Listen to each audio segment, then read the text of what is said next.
Hello, it's it. I'm Mr. Saul, and today we're going to be talking about pushes and pulls. Now, pushes and pulls are what we call force. When you add force to something, you're going to move it. So the only way we can actually move something is by using either a push or a pull. Now, pushes and pulls can look like lots and lots of different things. The standard ones that we know is I have a ball, put it on the thing, and then I push it, or I can pull it back towards me. Push it away, pull it towards me. Pushes go away, pulls come toward. But this also works in a different way. I can push this ball up, or I can let gravity pull it back down. So I have my push, I'm pushing it up, and then also gravity pulls, and it will pull it back down. We see pushes in lots and lots of different ways.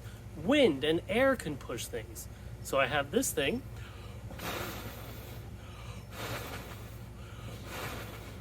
and my breath, the air, is pushing it. So that is another example of force. I can also just push it with my thumb. We also see pushes and pulls like with a rubber band. I can pull it apart or let it pull itself back. I can push it this way. There's lots of different pushes and pulls. So any kind of force that we're going to be using to make something move will be either a push or a pull. If I'm lifting something, I'm pulling. If I'm moving it away from me, I'm pushing. Now, if something is bigger, then it's going to require more force. I'm going to have to push it harder or pull it harder. That's why you have to pull really hard in a tug of war, or where you have to kick really hard to make a soccer ball go far. Hi folks. So here I am with my car out in the parking lot. I wanted to show you guys some more examples of pushes and pulls. Like I was saying before, if something is really big and heavy and has a lot of mass, it's going to be harder to push or pull. I'm going to have to use more force. So what I'm going to do now is I'm going to push or pull my car. We're going to see how much force that will take. So let's go check it out. Here's what I'm going to do.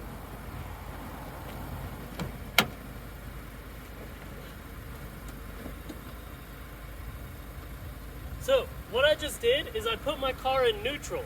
That means that the tires aren't engaged or locked in. So now what I'll be able to do is if I grab onto my car and I start pushing, I should be able to move this big vehicle with enough force. So let's see if I can do enough of a push to do that. Here we go.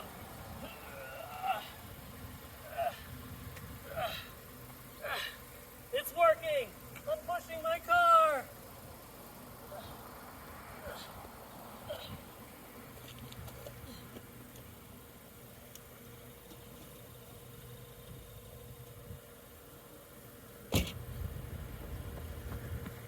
Now, of course, that's not something that anyone should try at home. I was in a safe place and doing it very carefully, and I'm an adult. But it does show us the example that bigger things can still be pushed, you just need more force. So I could also do the same thing if I was pulling the car. If I was towing it with a rope or something like that, I could pull the car forward using enough force. So bigger things, more force. So we've seen examples of how I can move a larger thing like my car by using more force. It doesn't matter if it's a push or a pull. But anytime something is moving is because there was a push or a pull involved.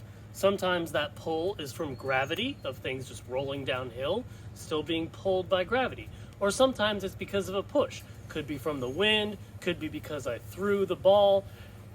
So what I want you guys to remember is if something is moving, something pushed or pulled on it. So what I want you guys to do now is think about where you've seen or used pushes and pulls in your life. Maybe at home you can think of an example of a push or a pull that you've been using. Let's take a second to share that out with your class.